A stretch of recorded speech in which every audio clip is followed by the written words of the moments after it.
તમારા જીવનમાં ક્યારે એવું બન્યું કે રામજી મંદિરમાં તમે ગયા અને રામજી મંદિર અંદર ખોલ્યું તો રામજી ત્યાં નહોતા, અથવા તો રામજી કઈ બીજા રૂપમાં બેઠા હતા? નહીં.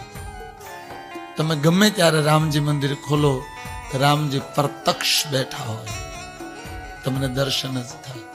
ક્યારે તમે શિવાલયમાં જ્ઞાન જોયું? તમે એક બારણા ખોલ્યા, શિવજી ત્યાં નહોતા, એ થોડી વાર પછી આવ્યા. રાતના 12 વાગે દરવાજો ખોલો તો શિવજી બેઠા. એ શું કામ પૂજાય છે? સ્થિર છે. ત્યારે આપણા જીવનમાં સ્થિરતા નથી, આપણા જીવનમાં શ્રદ્ધારૂપી કોઈ પાવર નથી, જેને કારણે આપણે જગતમાં ડામાડોલ રહીએ છીએ, ઈશ્વરથી બહુ જ દૂર થઈ શક્યા છે.